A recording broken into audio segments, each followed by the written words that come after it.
welcome back to my channel and welcome back to another video.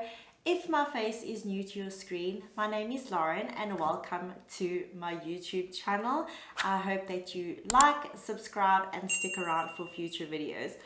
I'm so excited for today's video, you guys, because today, well, a few days ago, my dream came true. Are you excited?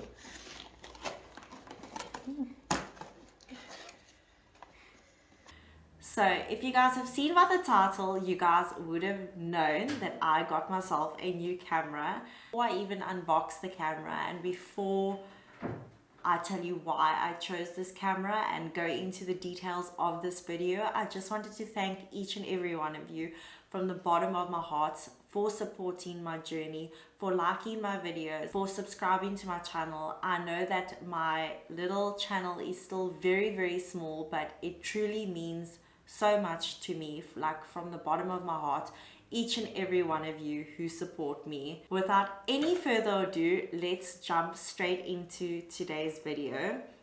So obviously you guys know that I got a new camera.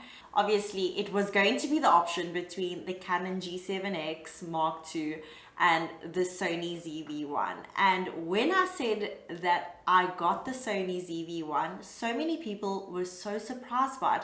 So that is why I decided to do this unboxing with you guys, and also just to tell you why I decided to go ahead and choose the Sony ZV-1. So there were two options, and to be honest, about a week before I got this camera, I was so Canon G7X Mark II, 100%. But the problem is, or where the problem came in, was when I was ready to purchase and saved all my hard-earned money to purchase it. I went and looked online, and lo and behold, there were no more Canon G7X Mark IIs. I was like, what? I was literally like, my mind was blown. I was like, what do I do now, Lauren? Like, what is going on with the world? And then I realized it's because the Mark III replaced it. And then I had to go and do my research all over again.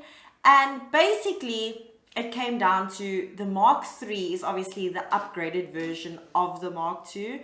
And reason I decided then to shift my mindset was because the Mark III came out, and unfortunately the autofocus was apparently really bad.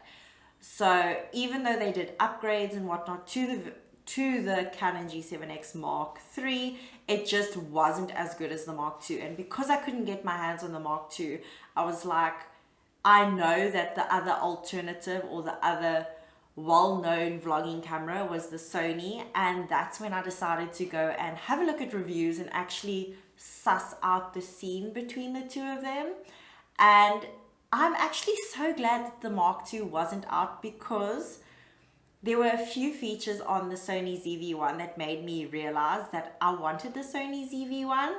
So first and foremost being that the Sony ZV-1 has insane autofocus, and that is vital when it comes to vlogging.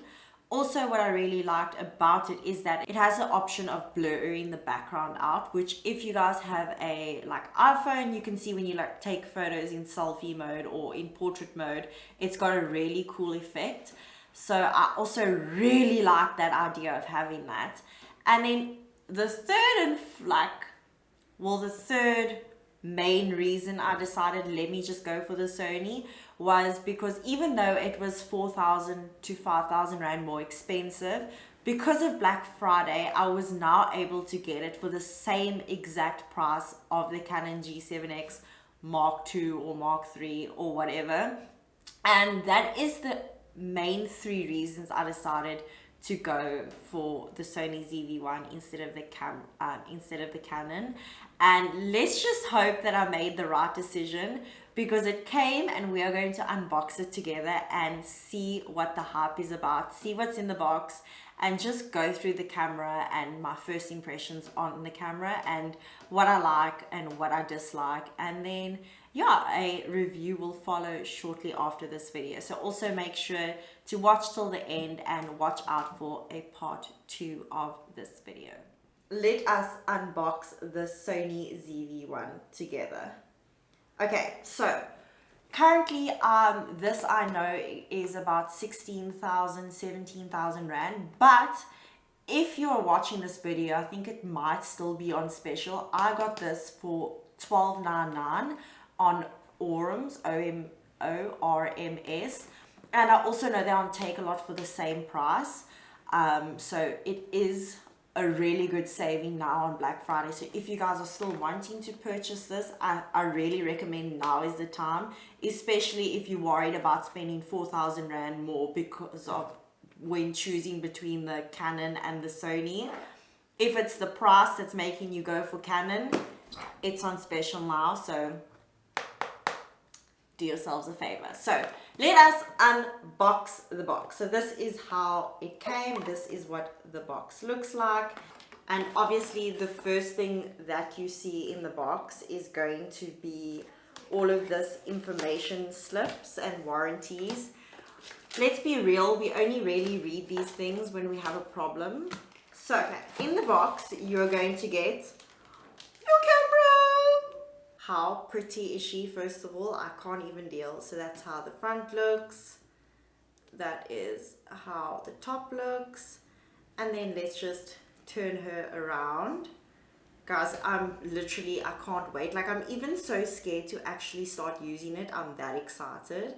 One thing I also really like about the Sony that I found better than my camera is it's really light. It's super light, which could be a problem because you're not realizing you have a camera on hand. Also, it is really compact. It has the lens over here which pops out, so it's not an additional lens, so it can fit into a small handbag really like snug, and it's not too bulky, so it's super convenient to carry around. Also, it doesn't have a lens cap because the lens actually like covers itself, unlike the Canon where you actually have to put a cap on. Something that I also thought was really nifty when I found out when I was watching these videos is obviously this is the Sony LCD screen, and because it doesn't come with a bag, if you wanted to protect the screen and not get the screen scratched, all you need to do is rotate the screen inwards like that. So obviously there's the LCD screen, and then you can shut your camera, so you obviously protecting and it doesn't get damaged. That is something I actually found out from watching somebody else's review, and I probably wouldn't even realized that myself. So watch reviews, they really help, guys. So what else is in the box? So we have the camera, really nice, compact, small, visually pleasing, very lightweight. I ordered the camera, I was so excited. I didn't read what actually came with the camera, but something to note with this camera, which is really cool, is not only does it come with a battery, so you can charge your camera with a battery how most cameras charge. This is the battery that it comes with. But one thing which is really cool, which makes it super, how can I say, convenient, is that it comes with this cable over here. So you can literally plug your camera in like a cell phone and charge your camera. So that is really cool. That's something I didn't really, it wasn't like a deciding factor, but it's so convenient. But the problem that I have, well, not the problem, like the sour spot that I had about Sony's, I mean, you're paying 17,000 Rand for a camera, and this is the only cable you get. You don't actually get the adaptation part, for if you want to charge it like a cell phone, and nogals, they have the audacity to give you a charger, but no actual charging, like the plug that you put the battery in to charge. They don't give you that neither. And I do know that these batteries run quite pricey, so that is something to note. But that is the only downside, that like flaw I felt that didn't come in the box when it comes to charging, because it would have been really nice to have that. And you're also paying 16,000 Rand, so you would think you would just assume, I mean, when you buy a cell phone, the charger comes with the cell phone. So I thought when you bought the camera, the entire cable setup came. Luckily, obviously, I have a phone charger that this can plug into. So that will be fine. Let's see what else is in the box. The only other thing that is in the box is this wind visor thing. So another reason I actually chose to go with the Sony ZV-1 was it has an external audio input, which I found really nifty, especially when vlogging. You need good audio. So that was important to me when choosing a vlogging camera, that I had a camera that could use an external audio. But here where, I'm not too sure, I think this is called a shoe something.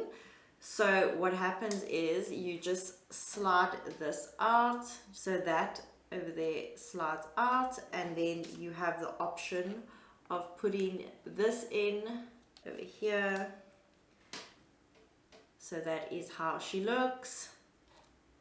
And then obviously when you are vlogging outside or in wind, your quality of your audio is also still really good. So this camera has both an internal audio and then the option of putting an external audio, which I will obviously make use of. Another nifty thing when it comes to the Sony, even though I'm used to the screen that flips out to the front, I'm actually happy that this Sony flips out to the side.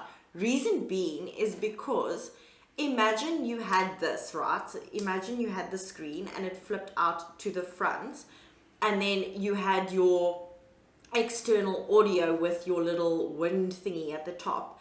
Imagine you can't even see yourself, and I know it's vain, but when you are vlogging, you kind of do need to look at yourself, see that everything's in focus. So I actually think it's really, even though I wasn't too mad about the screen flipping out to the side, I now see why it is flipped out to the side, because that external audio could really make a huge impact when vlogging. So I'm also really happy about that. That is all that is in the box, and that is all that she wrote. There's nothing else that really comes with the camera. I will go ahead and purchase like more accessories and like the holder and stuff for the camera, but when you purchase the camera and you pay $16.99 for it, that is all you get with the camera. That brings my part 1 to a close. I will be doing a short review and first impressions after my first vlog, but that is it for the unboxing. I hope you guys enjoyed it. If you did, remember to give it a like, and if you have not already, subscribe to my channel. It would really mean the world to me, and I will see you in my next video.